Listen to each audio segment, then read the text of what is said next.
The views and opinions of this podcast are solely our own, with no direct intention to offend or upset. Brilliant. Fucking brilliant.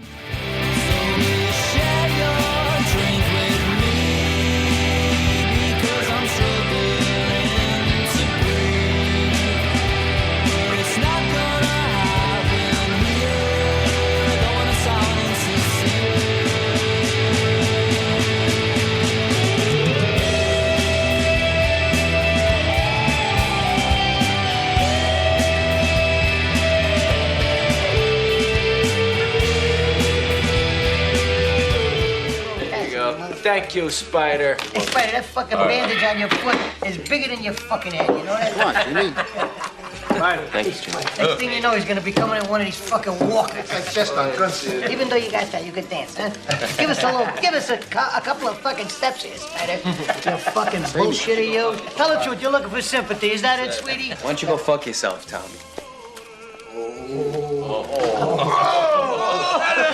That's fucking right. I don't believe what I just heard. Hey, Spider, here. Yeah, this is for you. Not a boy. I got respect for this. He's got a lot of fucking balls. Good for you. Don't take no shit off nobody. You believe this? He shoots him in the foot. He tells him to go fuck himself. Tom, you gonna let him get away with that? You gonna let this fucking punk get away with that? What's the matter? What's the world coming to? What the fucking world is coming to? How do you like that? How's that, all right? What's the fucking matter with you? What's the world coming to? What is the fucking matter with you? What are you, stupid or what? No, Tommy, I'm kidding with you. Hello everybody, welcome to another weekly bonanza of What's the Script. We are now on, as you know, Series 4, and it is episode number 6, 1990 film we're going to be doing this week is GoodFellas. What do you think about that, Chris? Oh, astounded. It being a top 10 of mine, so... Aye, I'm pretty confident without saying it that we could both score it now, to be honest with you, but we'll wait to later in the programme. Sounds like we're on STV. Well, join us later in the programme. We'll find out more about the seismic score. No seismic scores, the scripto scores we're going to be doing. Aye. Next up, Jon Snow with the news. Our head of the weather. Remember her? Isobar charts. I used to laugh at that. Oh, the way she says that, Isobar charts. Fucking Isobar charts. Aye, all right there. Anyway, mate, how are you? How's your week been? You all right? Aye, it's fine. Been stupendous. Kind of went in quick. And now that's me off for a sizable chunk. So, aye. The sky is blue. 21 days you're after your swine. Yes. 21 Extremely days. jealous, to be honest with you. Aye, Very 21 jealous. days of waking up in your wanking chariot at 11 o'clock. Oh! Everything's stuck to you. Soaked Even into your bed as solid as boomerangs. Oh. Doug scratched at the door because he's busting to get out. All that. Aye, good for you, mate. I'll think about you when I'm mopping landings and shit. Not. I'm going to text you every morning at 7 in the morning, man. Fuck you. I'll probably still be up in the middle of a one-man disco like that. Mate, we should open my pub. Aye. There's nothing better than waking up of a morning and seeing all your music recommendations for 3, 4 and half 4 in the morning and stuff. It's quite a sight. If you're not up partying at that time, you're usually up quite early anyway, so you're not a liar in it, you know. Nah, mate. Nah. You need to get up and on with it, know what I mean? Life does not wait. I know. See, I think that's the first time I've asked you in about 5 episodes how you are, and on your nose says ticket to boo. Ticket to boo with your pinky out. Oh, ticket to boo, shit. So, Chris, tell the people where they can find What's the Script if they're just new to the podcast and they're missing out like the thousands and millions of others that tune into us every week. Where can we be found, mate? Everywhere, mate. Practically, all the socials, Twitter, YouTube, YouTube seems to be the place now for people going to watch us and listen to us. But we're on Spotify, Apple Podcasts, is that Amazon Music, everywhere. Good Pods, if you're on Good Pods. Right. And if you want a wee bit of banter, come on to the Twitter there. That's it. You'll get That's hit it, with so mate. many We're also gifts. Aye. We're on Google Podcasts. We're on Deezer. We're on another 30 platforms that I don't know if anybody in the world listens to, but they're out there, so somebody must listen to them. And obviously Buzzsprout, who we do our recording and publishing through as well. So please, if you do stop by on YouTube, please hit the like button. Feel free to leave a wee comment, but hit a like and subscribe because it takes seconds, literally seconds, and it would give us a wee hey, you know what I mean? But the views are smashing, loving it. And obviously, if you're on a listening platform and you so feel the need, if you're doing a number 2 in the toilet and you have nothing to scroll left in your phone, give us a wee review. That would be nice as well, you know what I mean? I'll just review your jobby. I mean, everybody wants to know how it was. Is it long? Is it strainy? Is it explosive? I mean, Colour, texture, length. is it like a monument? I mean, Did you have to stand up to get off it? Like big Enos? Or Innes, innit? Big Innes. did you need to go for a shower after you had that? Come on, help us out. Oh, they're the worst ones, aren't they? Oh, I need to go for a wash. Oh. Did you wipe front to back? Back to front? Oh, Jesus, fun. What's this going? This is after a right tangent, you know what I mean? This is Toilet a humour. new segment, shite talk.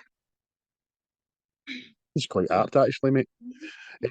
What have you been watching this week, Chris? Anything you want to tell the viewers? Well, I've been right into it. Well, obviously, the film that we're about today, I watched that again, but The Bing.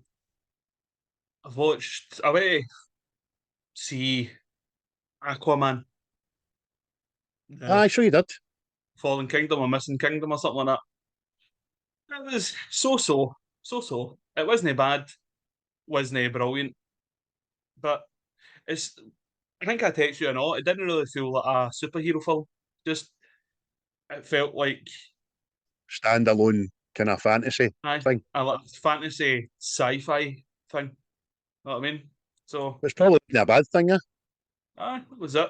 That was That was what it was. Plenty of creatures and CGI if it's not, but that's What was the superhero effects and films. stuff? Did they start? Were they good? Some of them were good, some of them were a bit. Somebody's away Lame. for a lunch break. Aye, dearie me. Because I see the first Aquaman, I thought the effects in that were stunning. I thought they were great. Aye, So I did. aye. That's what I mean. A lot of it's, for the most part, it's all underwater. So the majority of it will be CGI. You know what I mean? Aye. Spoiler alert, everybody. Right. Well, I mean, compared to the first one, know how he was up his own land and he gets attacked and all this stuff. There's a lot more on land. Well, this one Aye. it wasn't. A lot of it was underwater. So No. I was up there on his own land as Chris. Steinway's Buddha, who was Boba Fett. Know what I mean?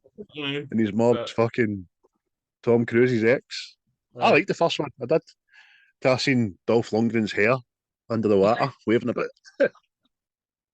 well, there's a lot of hair waving in it. So, but Aye.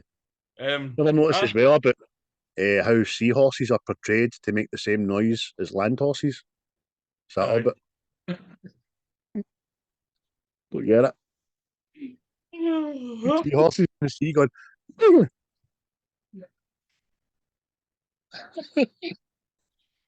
Anything else mate, you watched? I watched the Green Book again, which is if you've not seen that, it's a good film to watch. It's actually the character in it is actually in this film. See Tony Lip. Okay.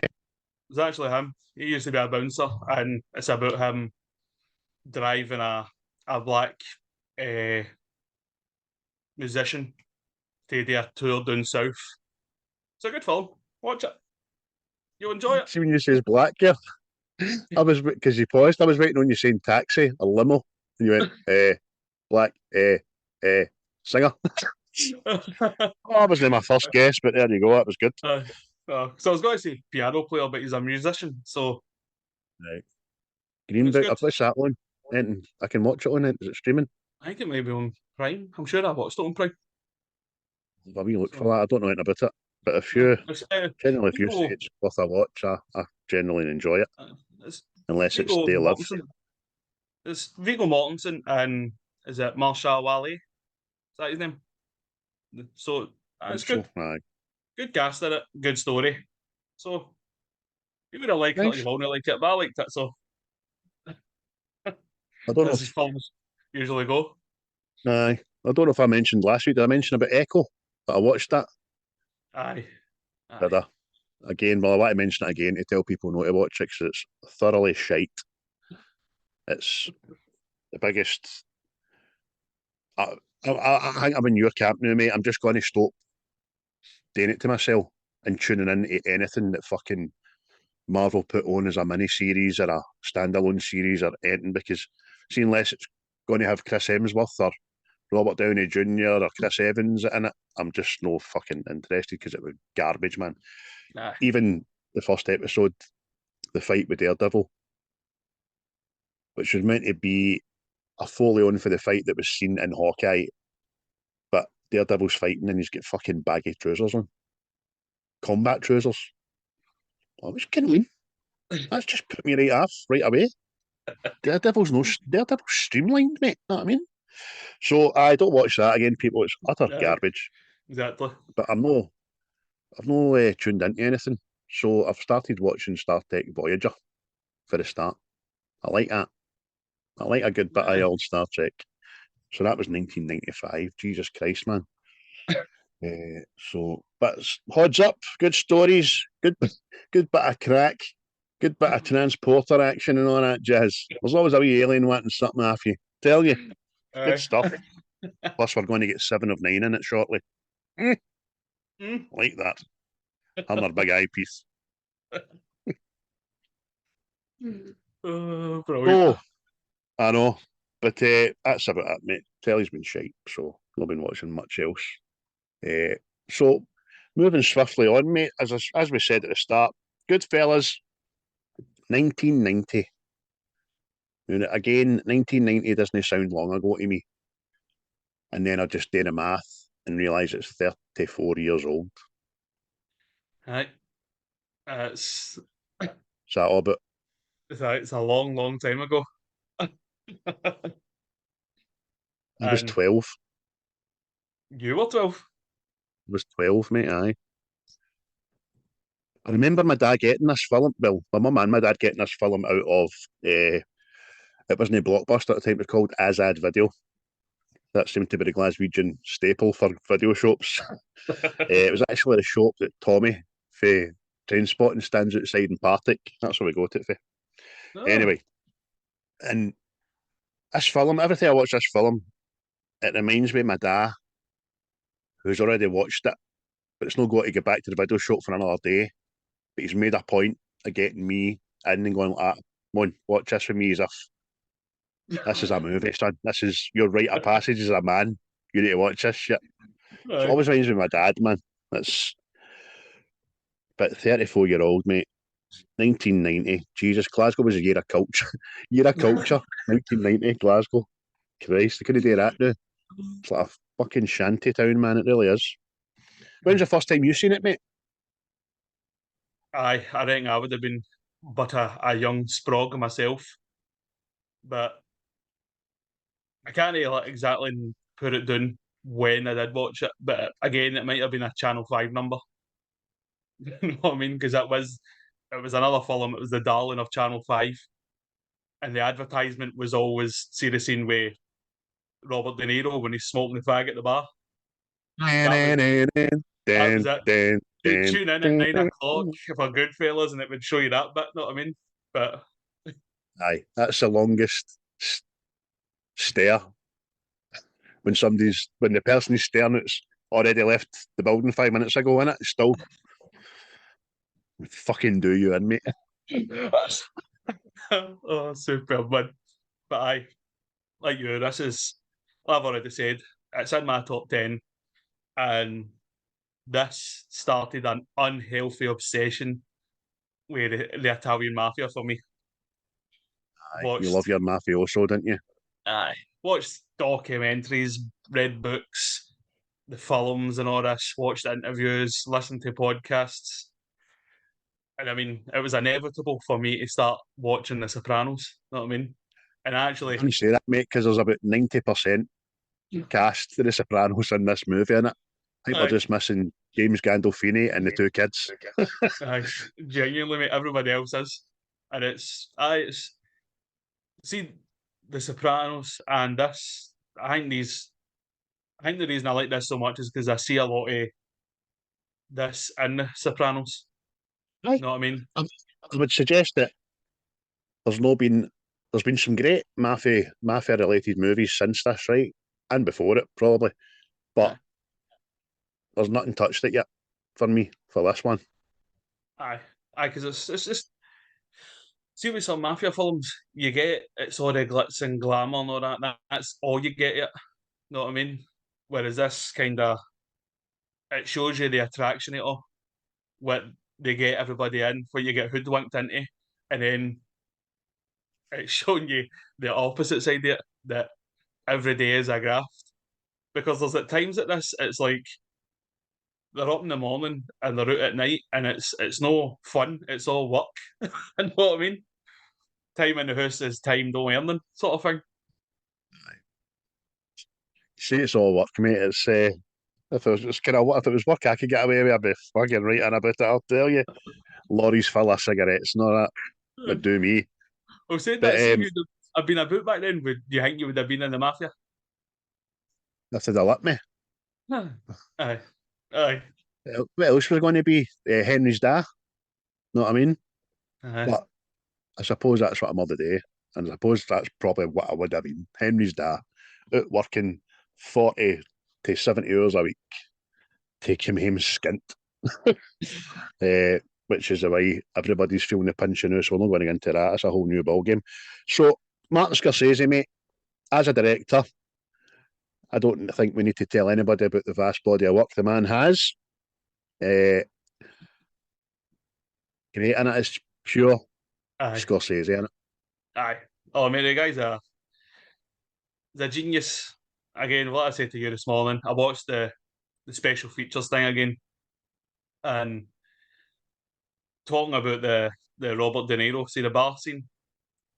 See before when they were writing that scene down, Scorsese was like, put cream down. So you're talking about the music. So they hadn't even filmed it yet, and he's got the music in his head. And see at the same time while he's doing this, he drew wee pictures, see on the script, just like imagining how he was going to shoot the scene.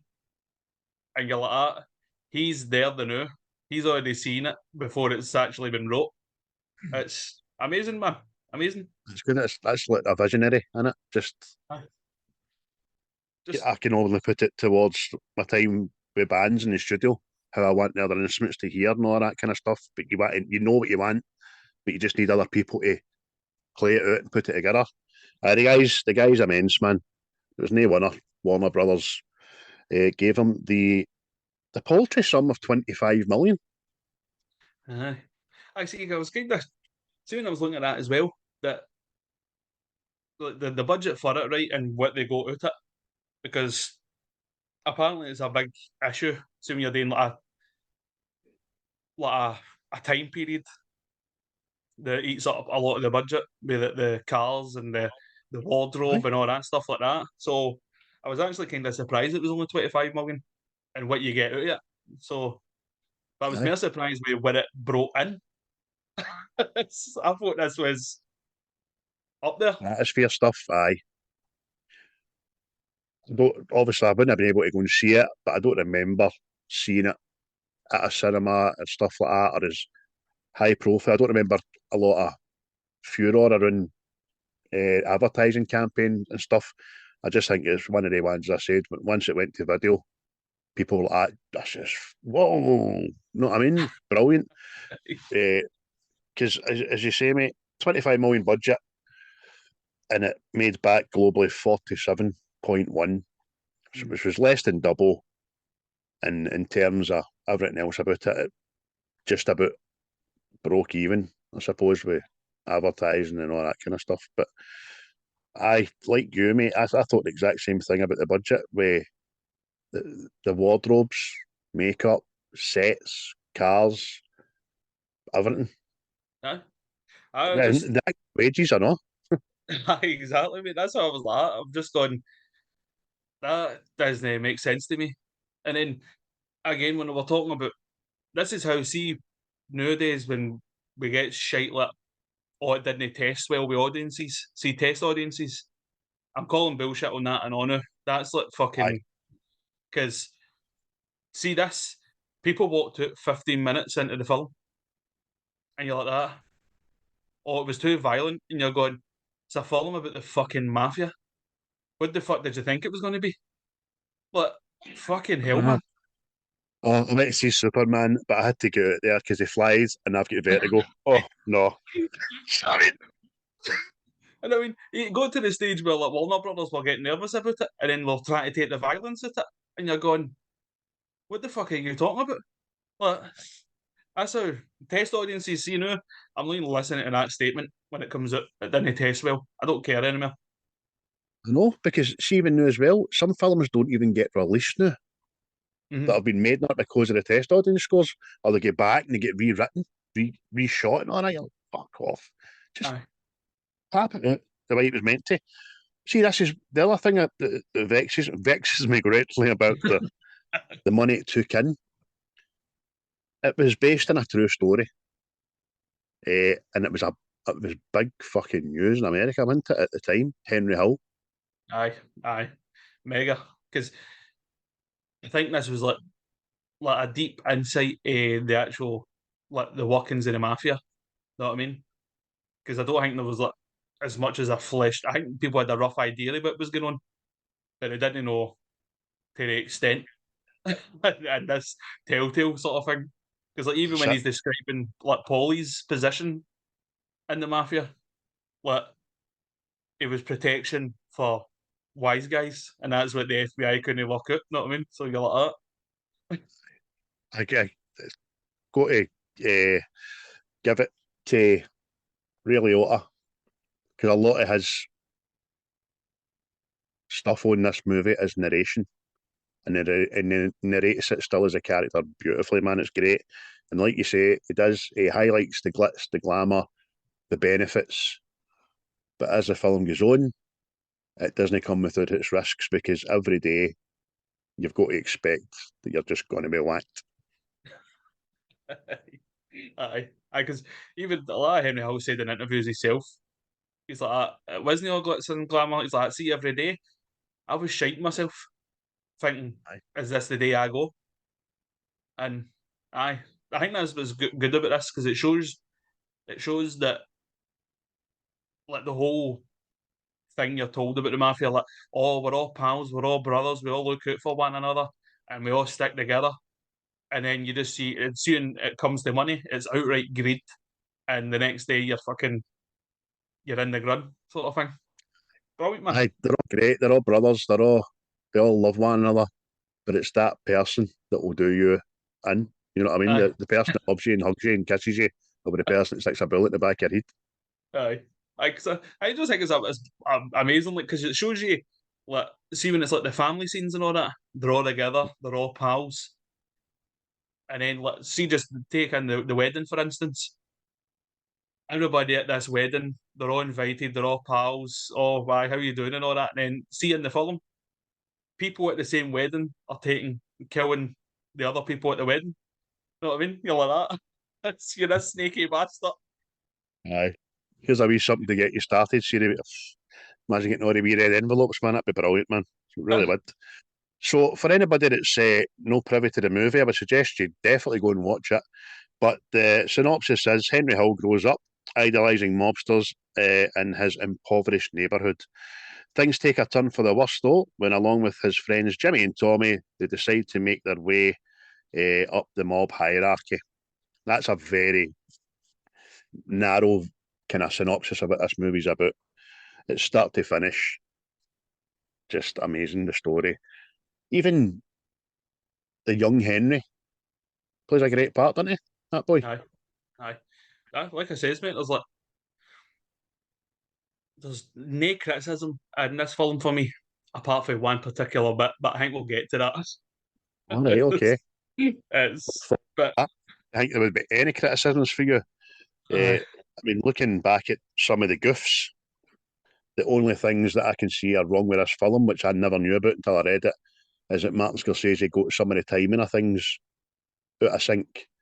Like when Henry's walking through the kitchen, you see one of the kitchen staff with a Mets hat on that didn't come out to 10 years later, and something about a song that was out of sync with time, and daft, stupid things, man. Aye. No, but what you say is, mate, even that wee guy's acting, everybody's acting in this is brilliant. It's obviously Pesci won the Academy Award for it because obviously it's a standout, you know what I mean? But everybody's brilliant at it. And which is it's weird to know how it could have worked out different because apparently, no, I don't know how true this is, right? But apparently they were looking at Al Pacino, right, to play the De Niro part, Tom Cruise to play the Ray Liotta part, and Madonna to play the Lorraine Bracco part. That's mentally think of it. Aye. Well, thank Christ, because Martin Scorsese must have watched Dick Tracy and says, "No, I don't like Madonna. Get her to fuck." Just imagine that. Get into the groove, running into the fucking cabana club. I know, and I'm trying to think, when was Tom Cruise going to have a running scene in this film? You know what I mean? Oh, I know, mate. I know. Fucking hell, man.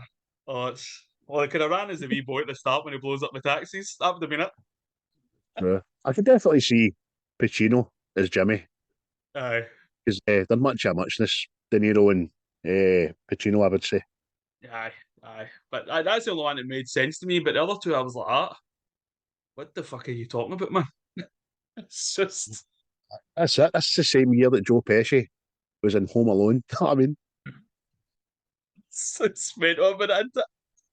Oh. Folks, the big hitters actor wise in this film, I can't go through everybody, but the big hitters in it are Ray Liotta as Henry, Robert De Niro as Jimmy, Joe Pesci as Tommy, Paul Sorvino as Pauly, Lorraine Bracco as Karen, and Frank Vincent as Billy Bats. And although Billy Bats doesn't get a lot of screen time in it, he's integral to a lot that happens in this movie. So, character-wise, who is your favourite? It's between Henry, Tommy, and Karen, because I just think they just add all different bits to it, and it's just because, like, obviously Tommy's character's just psychotic. Know what I mean? He's just what I imagine a lot of mobsters are. Just this, like, murderers. Know what I mean? Murderers with smiles. Interesting you say Karen. Karen is one of your favourites. I like you said that. What is it that kind of puts her above maybe De Niro's Jimmy or stuff like that? Because it's just the way you see her, she gets corrupted through this film. Like, it's obviously they go on the first date and she's this kind of, I would say, sensible, like, young Jewish lassie, you know what I mean? Because she's obviously she gets held the gun and she goes, a lot of my pals would have said, get the fuck out of there, sort of thing, right? But then you start to see it turn that she likes it. She likes the power. She likes the money.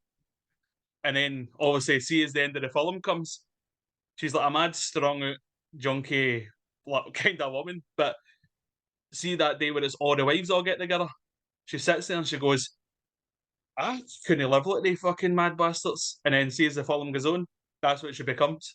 It's brilliant when she's sitting there with all the wives, all doing their mad 60s and 70s beauty therapy, and she's just narrating. Again, she narrates brilliantly. I think she's a great actress, man. Sopranos as well. She's brilliant. I thought she was a bit underused for the last few series because I liked the whole the session stuff with her and Gandolfini and stuff. Where that's another story. But she's brilliant. See, even the bit where I think the bit she acts brilliant is when she puts a gun in Henry's face, Aye.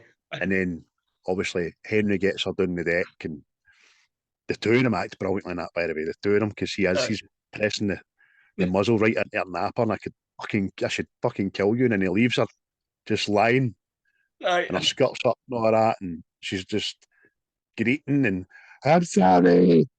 She's went for putting a gun in her husband's face to apologising. That's great, man. That's what I'm kind of like, because I wonder about that as well. Because see, obviously, when she starts going with Henry, right, she goes out and she goes on pelters like that. Fuck you and all that. I'll leave you behind. I don't need you. And then obviously Henry starts getting a gourmet, as they say, and she starts going after nut. But I'm wondering, is it now because she loves Henry, or is it now because she's got this power and she doesn't want put to the side sort of thing? I know what you mean. I've never ever thought it is the power thing. I just think she generally does. She loves the guy. She loves him to bits. He is her boo, if you know what I mean. In real life, they actually split up after 25 years of marriage, which is a shame. But No. she is drawn to the danger and all that. But with regards to like Janice and stuff, she's no for sharing them. But it's still weird. Where does she think he is when he's at the house for 2 days and all that? Aye. See, I kind of understood that, but I think it was more that he was furnishing this woman's house and he was always there and the pals and that were all there and all that. And I was wondering, is it a case of she's gone, oh, that's my fucking replacement sort of thing? You know what I mean? Because it's one Aye. of my favourite lines in it as well was when she's at the buzzers and all that, and she's just gone, Janice Rossi, you are a whore! Hello, is this the landlord? Do you know you are housing what? Aye, it's fucking brilliant, man. And That's no, as you say, not long after the fact when she gets a gun off him. I gotta admit, you turned me on. I'll never forget that line to the day I die, man. oh mate, it's fucking brilliant. Was doing that. I didn't know either. See the two the Waynes, the two wee lassies. That's actually her daughters. You know what I mean? I didn't know that. I did not know that as well. So that's what she was saying in an interview. The only time I thought, what are they thinking, was that scene when she's pressing the buzzers. You know what I mean? Because there's my Morgan half or not. I see that. Talk about the camera and she's in with all the other wives, and she's noticed them all. She went, they all had bad skin and they looked as if they get dressed in a rush and they just badmouthed their kids and all that. I always thought, why are these wise guys letting their wife fucking dress like that and all that? I thought their wives were always glamorous, but because Karen's sitting there kind of glamorous, just married. But then, as you say, she's at the buzzer with a big, like, mammy coat on, two sprogs. Janice Watson. So Henry's kind of let her fall by the wayside. Do you know what I mean? Whereas a couple of scenes before that, he was giving her about $2,000 because she asked for a wee bit of money. You know what I mean? Mental. It's the life, I take it. I think it's the life. You know what I mean? With the selfishness and all, the guy will come first, I take it. See, for me, mate, Joe Pesci is Tommy. It was the first film I remember watching where this wee guy, when it was his time to come on the screen, I generally get my back up. I get a wee bit fear because he was a fucking psycho. Do you know what I mean? It scared me, which is kudos to Joe Pesci. I think Henry Hill in real life said himself that he plays Tommy 90 to 99% accurate. He's that good. He says the only thing about the real Tommy was he was a big burling bloke, but I know. Pesci got him down superbly. I'd see even that thought, mate. How frightening is that? that that guy actually fucking walked the planet at one point. It's, Well, Pesci does it again in Casino. Plays that part and all, and again he got my hackles up. Scary bastard. But the one thing about that film and this film is he reaps what he sows, doesn't he? aye, because that's obviously because there is rules to this mafia thing. You know what I mean? And you don't touch a made man, which is Billy Bats, obviously. But he gets shot in the head in this, but apparently they never actually found the real guy's body, and apparently he was tortured to death because he killed Billy Bats, but he also killed another guy, and the other guy was John Gotti's fucking pal, sort of thing. So, Probably tortured him to admitted it and then whacked him. Yeah, but Mental, man. stuff like that. But see, talking about the Billy Bats thing, see the opening to this film. It's got to be the most brutal and like curious opening to a film ever. You know what I mean? It's just driving the next thing, boom, boom, open the trunk, and there's a guy lying there covered in blood, and he's just stabbed repeatedly and then shot, and you're just like, what the fuck has we on here? It's quite funny because Tommy looks insulted that he's still alive. You motherfucker, you. You're right, because you're like, whoa, so this is what the film's going to be like. See, just before that, see the credits roll across the screen. Reminded me of Trainspotting. I noticed that before. But you see even that opening scene and all, see the sound the knife makes as he's getting stabbed. You're like, what the fuck, man? Must have been somebody in front of a percussion microphone stabbing like beef or something like that. Because that sounds just too good. It's and off, see, man. It's off-putting. The red after tail lights and the smoke rising and all that. Oh, this is fucking seedy as fuck, man. This is the pure underbelly that you don't see. You know what I mean? But superb. I was interested as well that I never knew that they used some of the extras were real mobsters in this movie. Which again, well, a lot I was saying that the wee guy Tony Lip, who's also in The Sopranos. I think he plays Carmine or something like that. But what I say is he was like a bouncer for some club for the mafia and all this, and he had like ties to them and stuff like that. So you're going, just making a living off being what you were back in the day, are we? Well, you've got to think Scorsese knows a rake of them, you know what I mean? But I can just imagine them like turning up or phoning them, man. Hey, Madden, yeah, I want to put in your film. What? Yeah, you get me in here tomorrow. I'll be there tomorrow. So I reckon there's some mobsters in the extras. They obviously never gave their correct social security numbers, apparently, but they still get paid. They always get paid. Apparently, that's the thing as well. Like, see, when they were like handling money, apparently they went, right, we should use real money because fake money just doesn't look right or something like that. That was De Niro. Was it? Aye. But imagine that. We're going to hire these mobsters in, and you're going, you're fucking hiring what? So, I need to hold this guy $5,000. Apparently, for what I read, it was De Niro done the scene. He says, look, I don't like the feel of this. We need to do it with real money, man. And they had to get $5,000. It was one of the producers. And apparently at the end of the day, after shooting, it was an absolute rigmarole to get all the money back off all the actors. And nobody left until every penny was accounted for, which it always was, apparently. Aye. That when mobsters on the set. Hey, never. What are you talking about? Money? I ain't got no money. Get the fuck out of here. Forget about it. Forget about it. No, don't worry about it. I just found that curious, man. That real like mobsters on set, you're hoarding out real money. They must have been like that. These boys are fucking bams. I thought that was a bit lovey darling by De Niro, but he's probably right. You know what I mean? Just authentic and all that. Keep it right. Aye.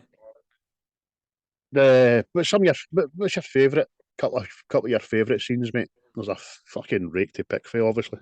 Oh, mate, there is so many, man. But one I suppose just stands out for most people, I think, is when Tommy is winding up Henry. Like, you're a funny guy, know what I mean? And it's just because it goes up and down that scene, doesn't it? Like, oh, everything's all jovial and all that, and then it just fucking, oh, something's fucking. And again, apparently this actually happened to Joe Pesci. Said to a real mobster, "Ah, you're a funny guy," and the guy was like, ah, "Funny? What? What? Fucking hell, man!" Because I never noticed till last night. It wasn't confined to that table. The full fucking club stopped what they were doing.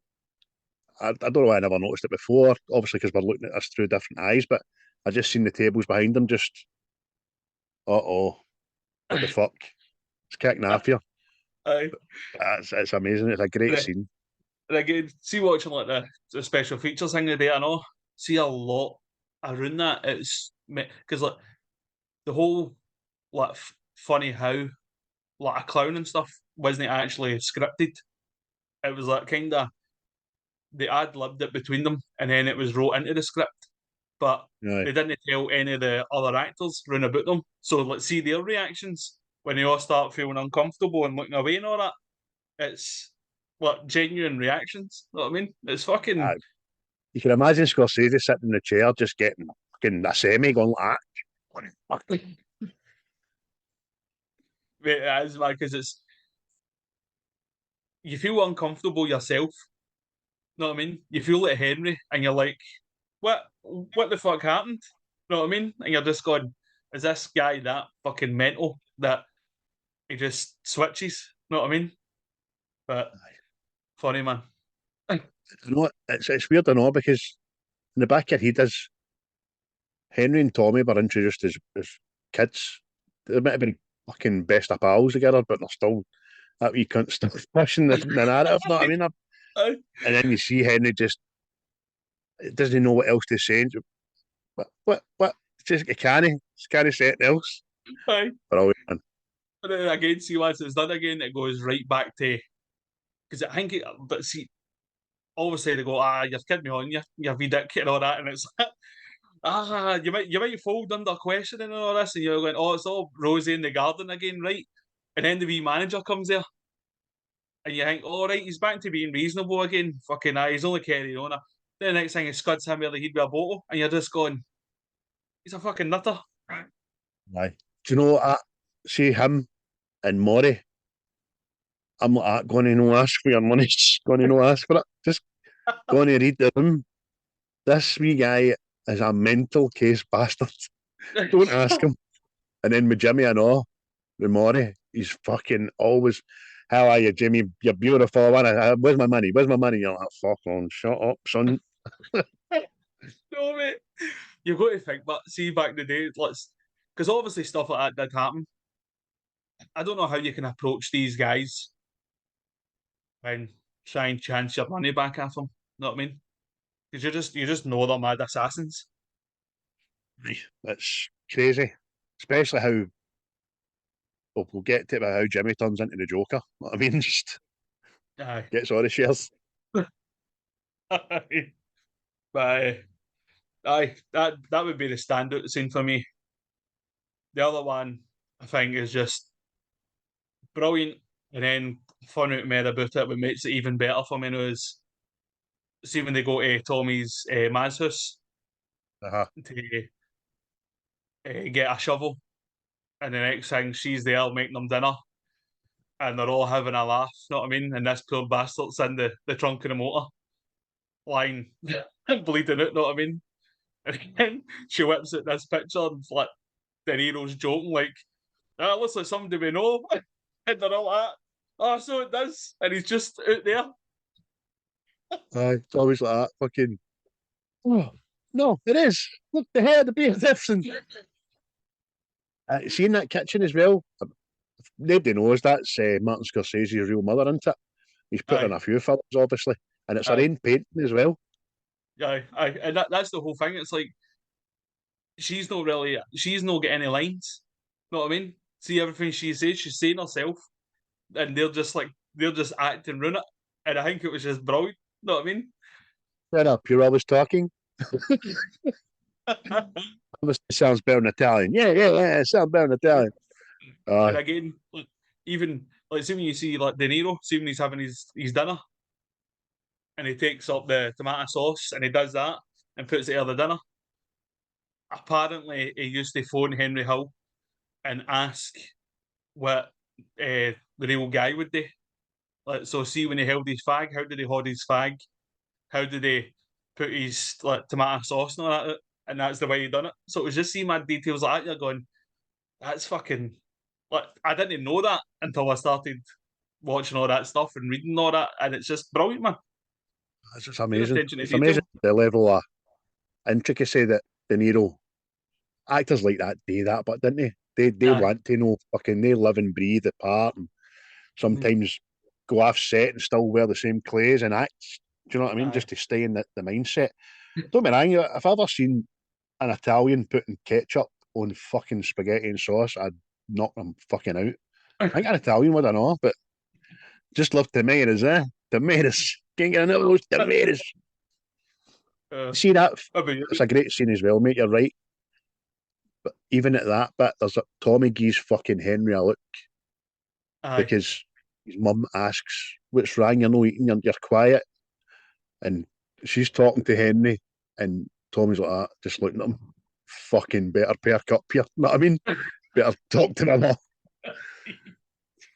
Brilliant, man. It's like I say, mate. See the fact that that's just Scorsese's mom. She's no lines, and she's just saying stuff, and they're just reacting to it. Like, why do you know settle down?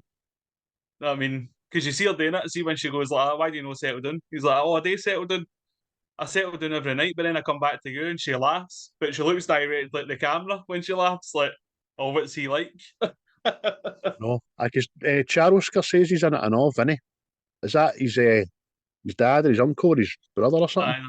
That's his dad. That's it. See when they're in the jail and they're making the dinner. He's the guy putting the bits of meat into the pot. The best thing about this sauce is it made a sauce.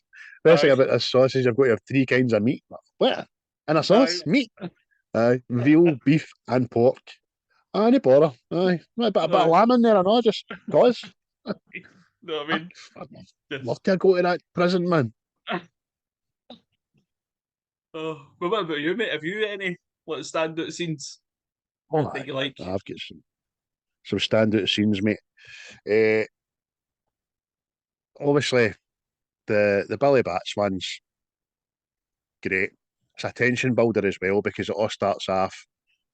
Tommy comes in with his bird and Bats is just a nebby, I can't be touched kind of made guy, you know what I mean? So you know it's going to kick off because once he loses the plot, he's like, fucking keep him there. I'm like, oh no. Oh no, this isn't going to end well. It's a bit surprising to me at the fact when it does come back that Billy Batsy's two hanger-ons are away. He's just himself. He's back to the door and all that, which is a dick move for somebody that's pissed somebody off, I would imagine. But he obviously thinks he's bulletproof. Aye. But see the frightening bit in that? See, when Jimmy joins in, see De Niro's concentration in his face at putting this guy's face in with his shoes. He's trying to keep his balance doing it and all that. Aye. I'm like, fucking, he's gone for it. See and then Tommy just says, I'm sorry, I get blood on your floor, Henry. Aye. I'll get it. See what you're talking about there? That's my one criticism of the film. See when De Niro starts giving him the rapid kicks and he's doing this. You try to fucking wind up something, you prick. Yeah, man. The way you've done it there makes it look as if Aye. He's having a wee dance. I see it as him fucking trying to get his balance and hold on to the bar because he's trying to get like what's the word? Is it traction or trying to get as much power behind his kicks as he can? So, but if you've seen him doing that, hey, again, I can see why you don't like that. But even his line, and I know that is that. Look what that fucker done to my good shoes. Aye. No, I mean, He never stookied your feet, mate. You did it. aye, it's as bad as it was. It's obviously the whole shine box line. Know what I mean? That again is attached with this film, but it's because see that actor I know. He always gets parts and he's in The Sopranos and all that, and I fucking hated him in The Sopranos. He's a dick in that, I know, isn't he? I fucking hated him in this. And then obviously in Casino, he kills Joe Pesci's character and all, and I fucking hated him then and all. And I went, "You were party to all this in Casino, you prick. You were second in command." You know what I mean? Don't mind, he deserved it in Casino. Him and his fucking brother, but I still think that's one of that. There's obviously worse ways to die, but being beaten by a baseball bat and buried alive. Oh no, that's just gives me the shits, man. So obviously that Billy Bat scene's one of my favourites because again it's done brilliantly and it's the catalyst for fucking a lot of this movie that happens. Everything kind of springs off of that. And the other one I'll choose the new the fucking 10 I've got written down here is I was going to say the spider stuff, but I'm not going to. I like the whole Henry meeting Karen. I think that's great. The two of them narrate. It shows you how they met. It treats her like shite. Try to get out the restaurant fast enough. And he stands her up and kudos to her. She doesn't take it. She fucking I don't care who he is or where he works, I'm going to get him. And just that reaction, that's when it has lights going to oof, I like you. And then she starts letting her guard down and think about it. And then there's that, they start dating. There's the one shot camera going through the club, outside the club, through the club. Brilliant. And it's just showing you how he woos her with the fucking glamour and the lights and the glitz and the champagne and like the singer on stage, can't remember his name, sending him down a bottle of Pauly and all that. She's like, there was nothing else like it. So you can imagine her just swimming and fucking, this is amazing. You know what I mean? I like all that. And I like it throughout the film, like you said earlier, mate, how she goes from being a strung out wife to being strung out on the Charlie. Aye. And then obviously she gets off the Charlie when Henry's fucking, she goes and sees Jimmy and all that kind of stuff. And she's wide enough not to get into that fucking shop. Aye. So she is a great actress, man. And that's one of my favourite scenes, that whole wooing Karen, getting married and all that. There's another scene that always sticks in my head anyway, but I think it's just because of the sheer brutality in it. See, obviously, when her neighbour has groped her and Henry goes across the street and just batters this cunt to bits with his gun. See just the way it's done. It's just, again, it's just like one shot. It doesn't cut away, give you different angles. You don't need to see the fate. You can just and see the noise of this fucking gun hitting off this guy's face. Aye. It's just brilliant, man. It's an insight into how the brutality is always there, sort of thing. I really what I said in a lot of these scenes, especially that one, he just lost his mother in real life while he was filming, and he used the grief as the anger in a lot of the scenes, and he says it worked out perfectly. But he did have to be, they had to have to shout cut a few times, right? Cut, that's enough. Aye, but mate, so good, man. Would you say this is Scorsese's best film? But would you say it's Scorsese's best? Aye, because I said earlier on, I think every other film, not that it doesn't come near to this, but it's in the limelight of this. I think this is his peak for me. I've got a fucking hell of a lot of time for Departed. You know what I mean? I think that's another one that I could turn off and just switch over and watch right away again because it's amazing.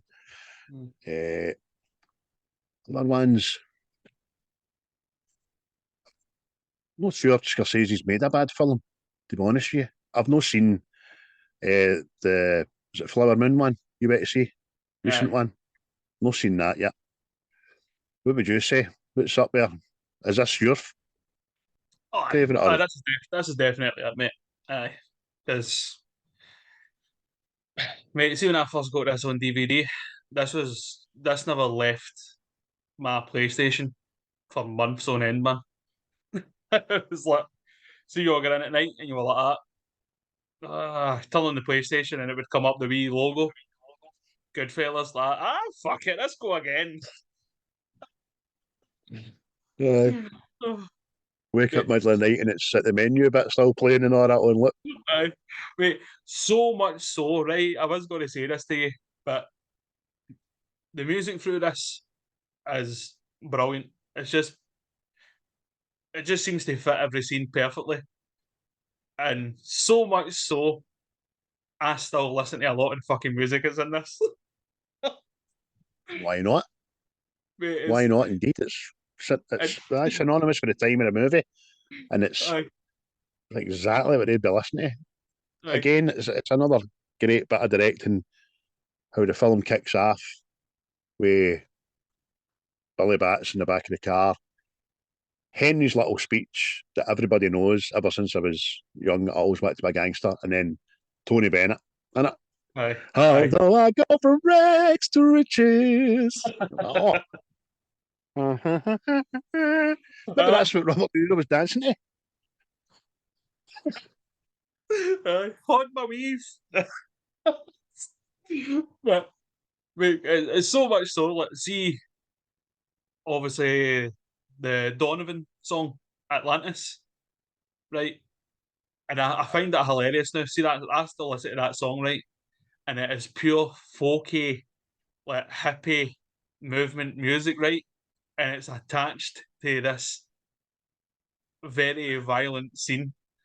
And I just think it's hilarious because, like, see, when I listen to that song, I always go back to that scene in my head, and it's just mental. It's just burnt into my brain. See, for me as well, one of the best tie-ins with music to scenes is the end of Layla for Clapton, when it's going through the people that were part of the heist, all mysteriously turning up deeds. Do you know what I mean? Jimmy's just went on a fucking spree. But to be fair, I shouldn't have bought that fucking pink Cadillac, should have. That boy. But again, that's another brilliant scene that you don't really think about compared to the other ones. But see, when he's like that, I told you not to buy anything. Like, everybody's fucking watching us, and you're out there with a brand new, and this guy just won't listen. And after he's done, like, chewing him out, sort of thing, the other wee guy walks in with a mink coat, and he's like, "Are you fucking serious?" Oh, by the way, the two of them deserve to get popped for that. That is the one thing he's told them. Listen, there's going to be $6 million. There's a lot of heat, man. Do not fucking draw attention to yourself. What you not going to do? Draw attention to myself, Jimmy. What you not going to do? Not going to buy it, Jimmy. I'm not going to tell you again. You're all right with that? Yes, we know the script. Oh, I want to see my new motor. Oh, you fucking idiot.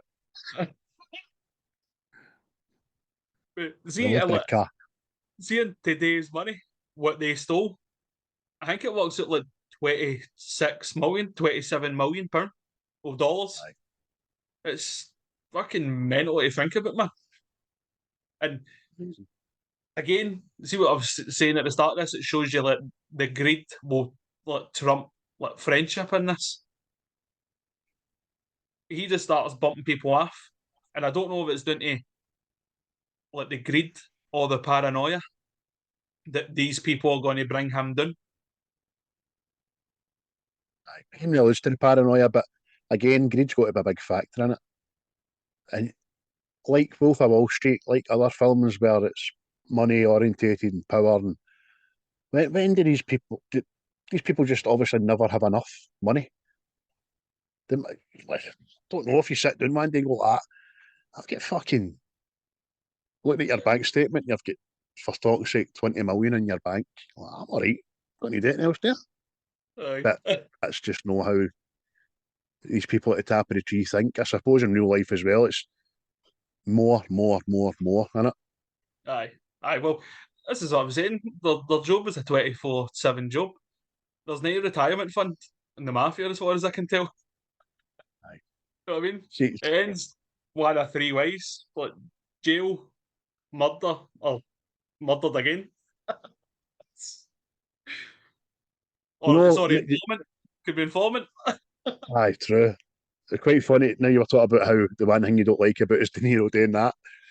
I'll say there's one thing I don't like in this film as well, and it's when De Niro starts wearing Uncle Drew's fucking glasses at The Sopranos. His eyes just go like that. Boom! Oh, mate. Like a chicken at a fucking chicken run.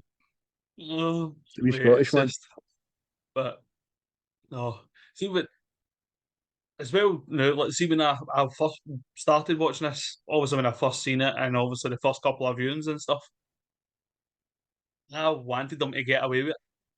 Like, see everything. Like, even Tommy, see, even though he was a mad fucking murdering psychopath, really, I kind of felt like, oh, fuck's sake, man. They're dirty bastards for killing him. Know what I mean? I was like, but no. See, I'm older going, nah, these people are fucking scum. So you're like Jimmy, because Henry says that. He says Jimmy was the kind of guy that always rooted for the bad guys in the movies. But sometimes you've got to root for the bad guys because, see, as much as they are bad guys, they're no bad guys. See, Just take away that popping people and all that stuff, there'd be no bad guys. You know what I mean?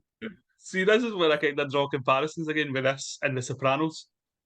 Like, because see there, you want these guys to succeed, you want them to not get caught in all this, and it's the exact same for me in The Sopranos with James Gandolfini, because that guy in that TV series, he's a big, dirty, miserable, selfish, fucking adultering, cheating, fucking rat, you bastard, be like that. Go on, Tony, lads, fucking give it to him. No, even that one of the most things that stick out to me in The Sopranos with him is obviously he's out getting his paper with the robe, so he always does. He's drinking the orange juice, and his wife's standing there, and he's like, "What the fuck is this? Orange juice? It's got pulp in it." But you like pulp? I like some pulp, not a lot of pulp. She just fucking flings the phone at him. So, I mean, you're a dick. But one of the most heartbreaking things in The Sopranos, like you're saying there, mate, you want them all to succeed, you want them all to be this tight unit the way they are. Yeah, hey, my pal, and all that, love you. See, when they start talking about Tony as if, like, fucking, oh, I think he's losing his way. I don't know if the big guy, and they start doubting, you're like, no, man, just going to be that tight unit again, man. It's, you know, it's coming. It's fucking horrible. That's again, that's how it's like, it changes. Let's say this film started a mad, unhealthy obsession with the mafia for me, right? And see the whole thing that attracts you to the mafia. I had that in my head like that. This is a fucking brotherhood. We're all out for one another and all that. And then it's like, no, see your assassin. Your assassin will be your best mate because you'll know see it coming. Know what I mean? And it's just, and you get a glimpse of that in this film where obviously everything's went to shit with Henry, and Jimmy says, "No, I need you to go down to Florida and help such and such with this job." And he tipples like, "That's when I knew I wouldn't be coming back to Florida." And you're going, "You fucking snake." You're a bastard, you. That's horrible, innit? It's, but again, you know the life I get into. Obviously, Henry sniffed that out, but you must be wondering if every single day or every room you get in, every darkened close you got, every time you sit in the front of a motor, you must be fucking shiting yourself, know what I mean? But You see the way more, do you know, as glamorous as all this is, if I had the opportunity we were talking about earlier on, would I like to be? And I was like, aye, fucking right. I would. I think I could live with no seeing a bullet coming in the back of my head. I think I could deal with that. But I don't want to go the way like Maury goes, getting a fucking ice pick through the back of my neck into my gut. I don't like that shit. You know what I mean? That's horrible. No, that's drastic, innit? It's horrible. But it's even again, know how we were talking about the knife noises at the beginning. See the noise this fucking thing makes when it goes into his brain. It's like, oh, that's grotty. But And Henry says himself, he says like, when Jimmy's talking about whacking people because he whacked somebody when he was 16 and he says he didn't see it as anything but business. I think when Tommy does that to Maury with the ice pick, it's never more evident him being a sociopath or disregard for human life. It's when he just takes it back out. Thought the fucker would never shut up. aye. It's You've just broke bread with that guy. You've sat and aye. oh, 'Cause it that's just the is thing, business, you know? innit? Aye, because again, see while watching this, obviously that scene where De Niro's like he's smoking the cigarette, the fag at the bar, and it goes slow motion and starts playing that music. There's a wee look because he's like Tommy's facing him sort of thing, right? So you don't see Tommy's face, but he just gives like a wee look, like looks at Morty and looks back at Tommy and gives like a wee smile, like we're doing this guy, and you're going, Aye. He's no long for this world, that wee prick. Same or not, see at the very end, although it doesn't day in Henry or it doesn't get to day in, it doesn't, or sorry, whack Karen or Henry. Henry says that he's selling the narration, which I've missed again, but I noticed it last night. He says we've done all that together, and all I got was some chump change for Christmas. So he still never get his cut. Nobody still never got their fucking cut. You know what I mean? aye, that's it. And it's like, so what was the whole point in it? But see, even talking This about one like was Maury's idea and Henry's plan. aye, aye, I know what I mean. It's fucking, but see the whole like kind of end part to the film, where obviously Henry is now a mad coke kid. See the way that's all done as well. You can just feel the fucking pure paranoia and all that, right? See the way that's filmed and everything. Like there's parts where he's like making see like meatballs, I take it, and he jumps and he looks at something and he goes, but there's nothing there, and you're going, what the fuck is grown? He's fucking lost it. You know what I mean? And that took me back. That took me back to some days. You know what I mean? When you get a mad spasm and what the fuck was that? I remember one time, I don't want to get too much into it, but I remember being so strung out. One time I know my mate took me home to my own house in Shettlesham and I stayed there and I thought he was going to kill me. He was going to murder me. Mental. Fucking, It's brilliant, mate. That whole last day, it just boom tells you the date, tells you it's fucking 8:30 in the morning, doesn't it? And here we go. And Henry just starts with the day was going to be busy. I had to do this, had to do that, did it. You're like, oh fuck, here we go. You're right. You're hyperventilating watching it. And aye, mate. It's done so well, man. And it's like obviously when he's narrating and it's frantic like a mad coke kid would be. You know what I mean? And then it's like everything's fucking. What was that? Who's this? Where we going? Fucking. It's just mental, man. Scorsese does highlight. All right, Henry must be making fucking some money off of this, right? But he highlights all throughout this day what it's done to him.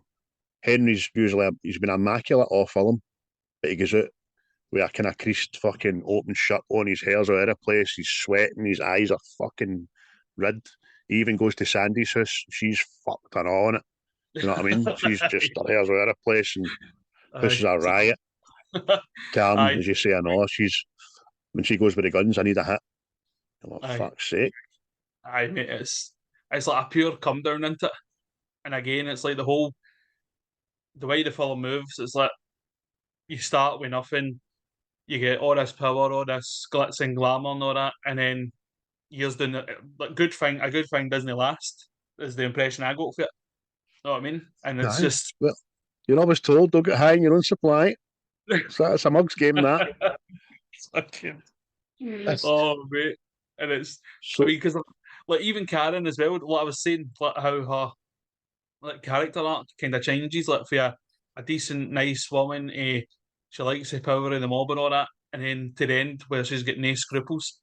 That this babysitter I've hired is using other people's wains to smuggle coke for them. Know what I mean?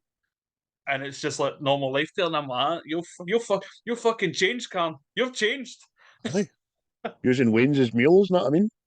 They've not even. I know we touched on the three meat sauce, but we've hardly even touched on the prison, all that Aye. stuff. How I don't. It's weird how the family forget about the wives. They just fucking Aye. cut them off, especially when the boys Henry and that are in protecting secrets, no giving up anything. They're during day and time. You know what I mean? It's. Yep. I think they thought the wives have been looked after, especially with Pauly. Pauly comes across as this the Godfather, basically, and Aye. looks after every cunt. They're all naming their Lorraines after him and fucking with a million Pauls and Peters at the wedding. And one of the best lines, mate, in this whole film with Henry, when he first describes Pauly, he says, Pauly moved slow, but that's only because Pauly didn't have to move fast for anybody. Do you know what I mean? And it doesn't say fuck off. Great.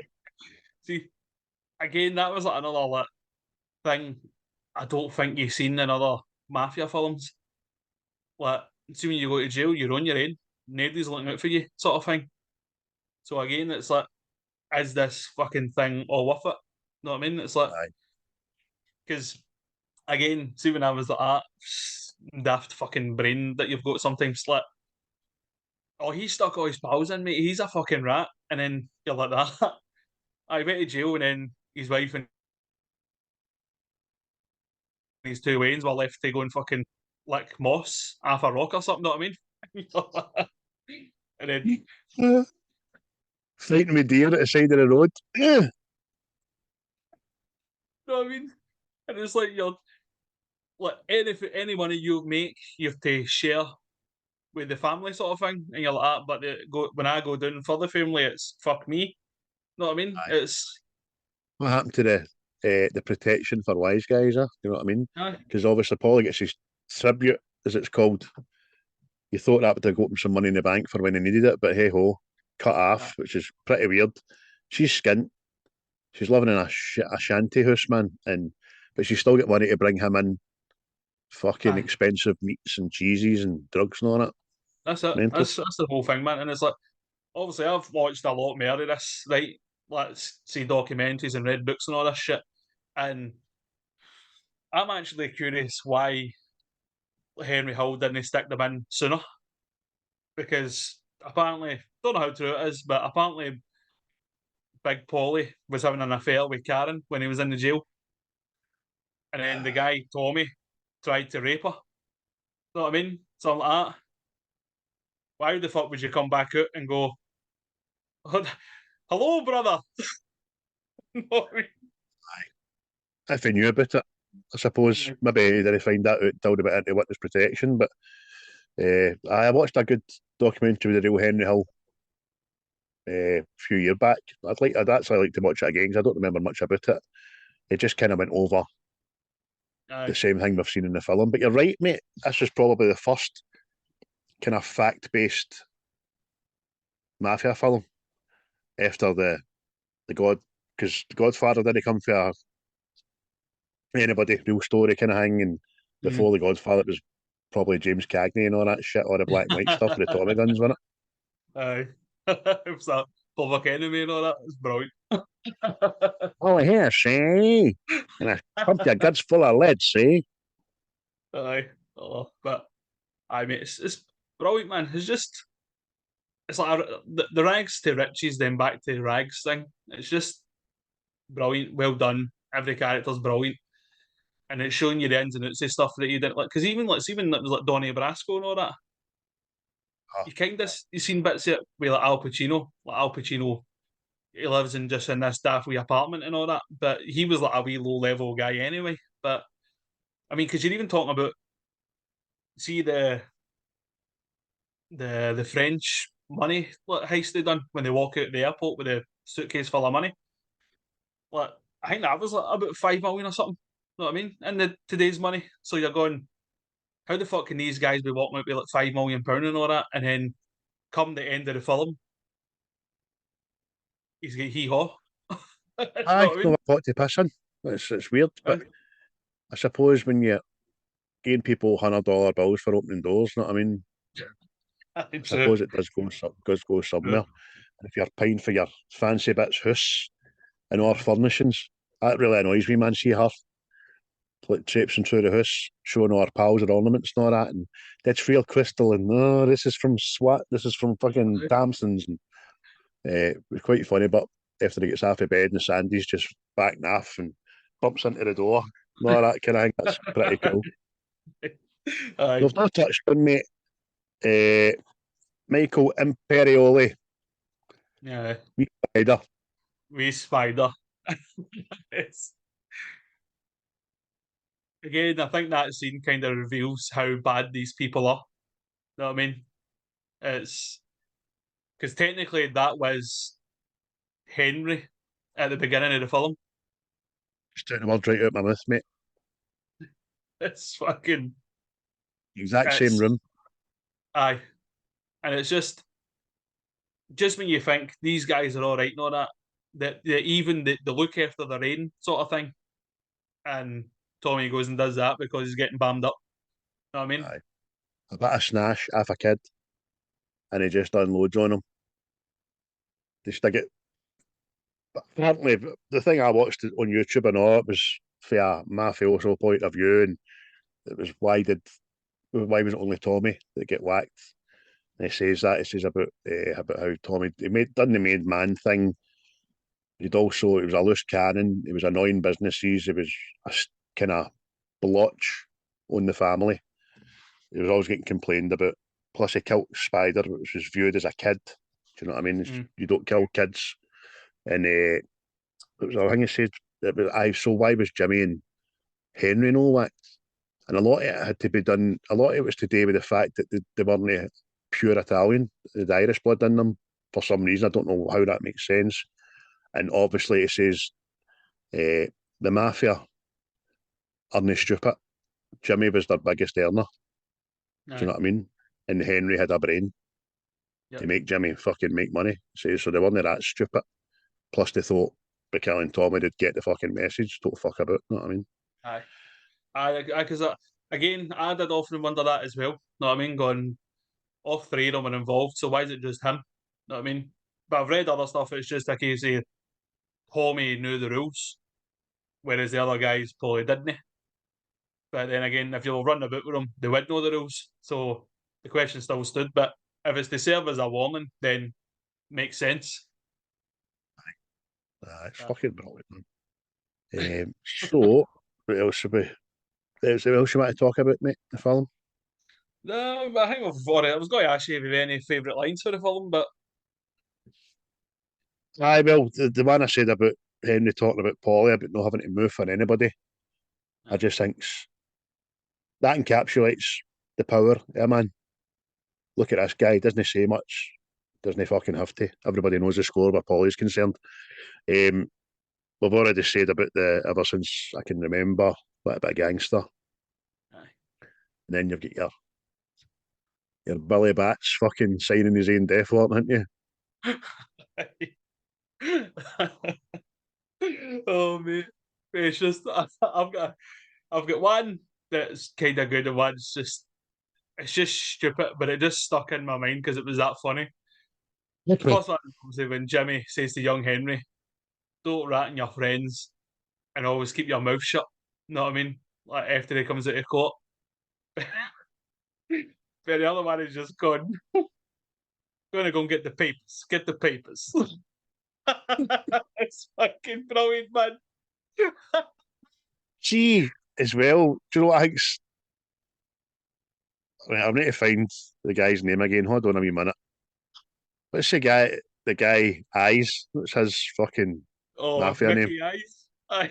Mickey Eyes, right? When Henry's going through talking about them, introducing them, I just firmly believe that actor forgot the guy's name was Henry. Hey, guy. He's known to everybody. Do you know what I mean? Everybody knows everybody, and he's like, "Hey, guy, good a guy." Just see, that's another thing, mate. It's brilliant that you just ghost by. See the fact everybody in there has got a nickname. Just call that how the fuck. There was there was a Fat Tony. There was fucking Frank the Wop, Mickey Eyes, Jimmy Two Times. You're like, what? And Johnny No Nose. I'm expecting this guy to turn around with a sore nose or something. He's got a nose. I don't know what he's got that for. Oh, And thank God he doesn't Dave need the Killer. glasses. Dave the Killer. Sorry, that thing for you. Fucking, what do you do for a living, Dave the Killer? Oh mate, it's fucking so funny, man. And it's just I what's bet the he origin? dies in that when Henry. It does. It makes me feel fucking terrible when Henry says we weren't like they fucking bums with normal Joe was worrying about bills. To us, they were dead. And I'm like, oh, that's me you're talking about there, son. That's a bit Those shite. guys That had no like, balls. I throw a grand to a brother here. Come on, it's not my fault. Oh mate, it's less as well, mate, but I would have loved to have known where the nicknames came from. I mean, because we're talking like an Italian mafia like family here, right? And there's a guy called Frank the Wop. What was slang for Italian in it? That's I the guess. that's a derogatory word for Italian, like the N word for black people. Like what? Aye, exactly. It's like a racial slur. Know what I mean? And I'm like, how the fuck did you end up with that name? And made at the point, right? We go why Mickey. What was his name? Frankie Two Times, whatever it is. We go to his because he says everything twice. But there was Mickey Eyes. What? Eyes everywhere. how, how does that make him different for everybody else? Right, I've got to think he's been a lookout or something. He was a Aye. lookout. Mickey Eyes. Oh, Hey, who you want to get as a lookout? Oh, get Mickey Eyes, eh? And who's going to whack that bum for you? Dave the Killer. Yeah, that makes sense. Dave the Killer. Imagine getting pulled in with the police. What'd you get called that for? I do a lot of fishing. Hey, you couldn't smell the burning? You couldn't smell that building on fire? Well, my name is Jimmy No Nose. I can't smell a fucking thing. You know, man. That's class. I was led to believe, mate, for reading stuff, not as much as you, but the stuff I did read, that it was the FBI and the police that gave them their nicknames. I think there was certain things like that. You know what I mean? But maybe it was just a characteristic of some of them. You know what I mean? Because Safe Cracker Charlie, how you doing? I'm taking it like Tommy the Nose or whatever. He must have had a big nose. You know what I mean? Some size albino. Just couldn't smell fuck all. It must have been raging, man. Fucking, and obviously, I don't know. Mickey Eyes. I don't know. Maybe it's because he wore glasses. I don't know. I don't know. Look at me. He's definitely look at Mickey Eyes. I don't know what that Dave the Killer done, but that's a question. That is a question. I don't know, mate. So good, man. So good. So, absolutely amazing movie. Aye. And 34 years down the line, I still paused it last night when I went to the toilet and took a dugout. You know what I mean? I just didn't. It's no one of the fucking films you let play and just come back and catch up. I paused that bastard and I will to the day I die because it's immense, mate. It's absolutely immense. And I don't think I need to ask you, but I'm sure your score's going to be the same as mine. Aye. Your Scripto score, what is it? That's definitely a 10, mate. 10 all day long. Perfect score for me as well, mate. 10 out of 10, 20 out of 20. And I've got a wee Glaswegianism this week for it. Go. Okay. And I think you would say the exact same thing. I think you're going to say the exact same thing. Sound cunts. That's the way I would go. See, when I was writing this on my phone, it just kept going from GoodFellas to GoodFellas, and I'm like, that's a different movie, even just that spelling, isn't it? Hello and welcome to GoodFellas. That's the British version, isn't it? He's a good fellow, you know. That's Mickey the Eyes and Paul the Nose and Dave the Killer. Aye. Oh, if it was English, but you've got to imagine that they'd be in one of the big smoker jacket clubs. It looks like a library sitting in leather chairs. Do you know what I mean? Drinking scotch and brandy and stuff. Instead of that glamorous cabana club, mate, you're going through a Weatherspoons.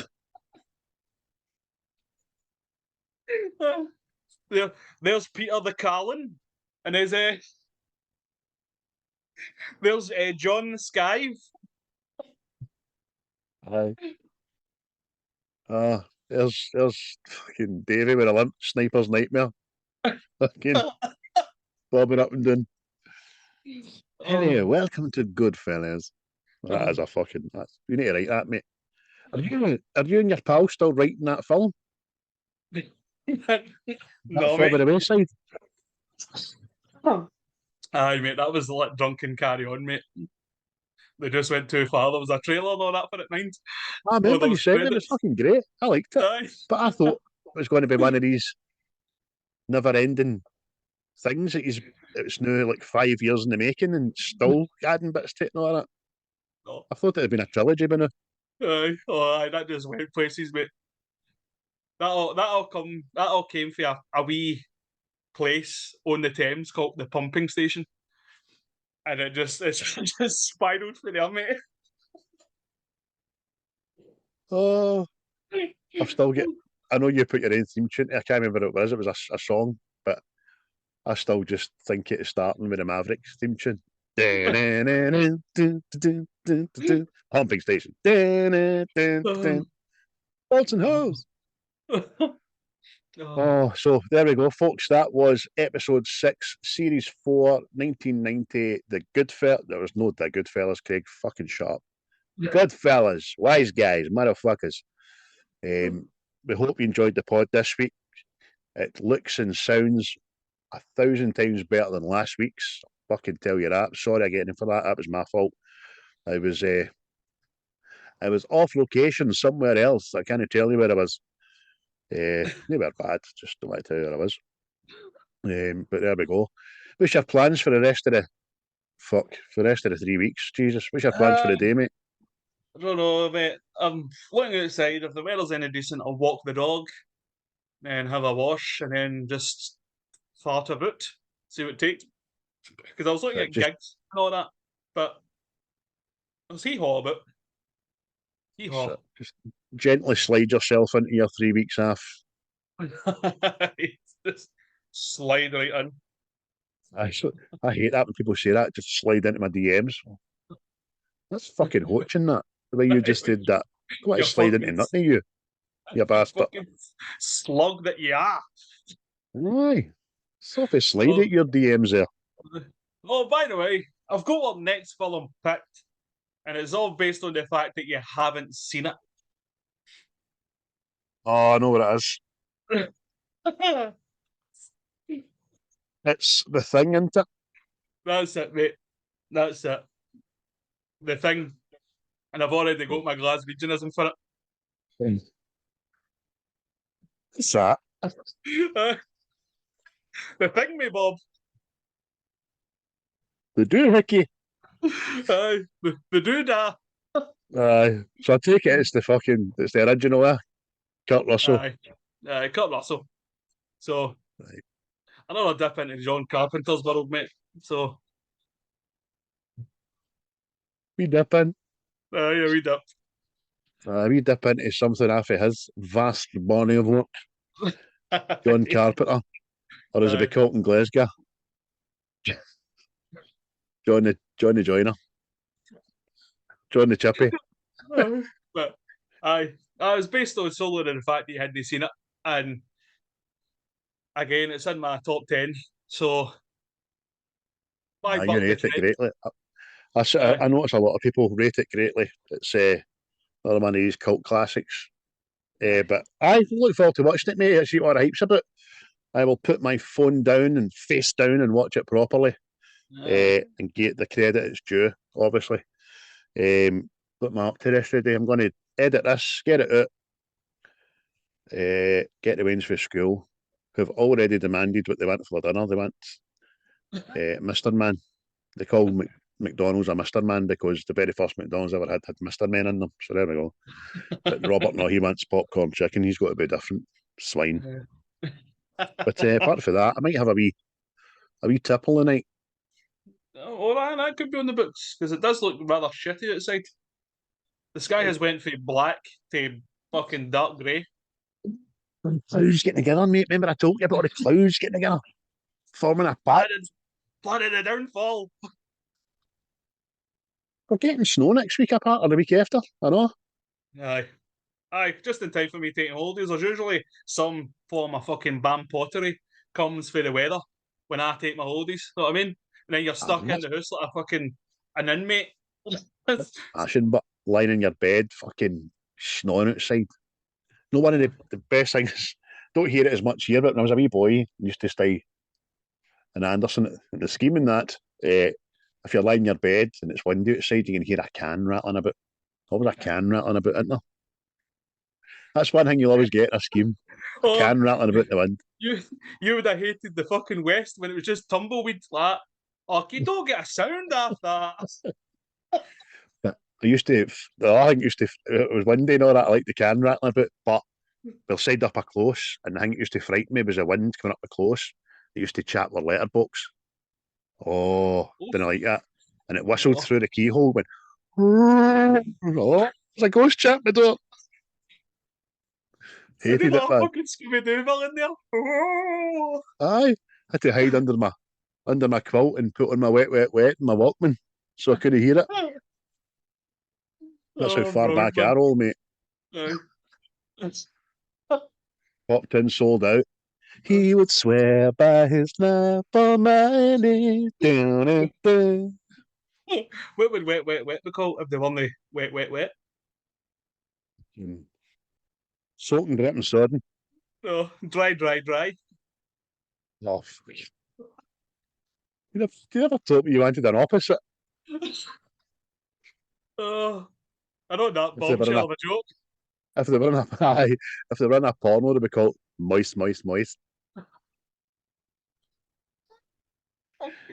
This is a song from Moist. It's called Sodden. Why you trying to love me sexy? Ah. Say that, and you're going to say that. I'm ringing from the knickers down to my ankles. Right, well, thanks again, everybody. Aye. Remember, folks, you can find us on YouTube, X, Instagram, Spotify, Deezer, Amazon Music, Apple Pods. You can find us everywhere. Do you know? See if you look down the back of your couch, mate, you'll probably find us down there, right next to an old 50 pence. We'll be there. Hello. We're in the hearts of every child. We're in the dreams of every dreamer. We're in the first chirp of the morning of a song lark. Aye. And on that bombshell, mate, thanks for that. Cheerio, bye.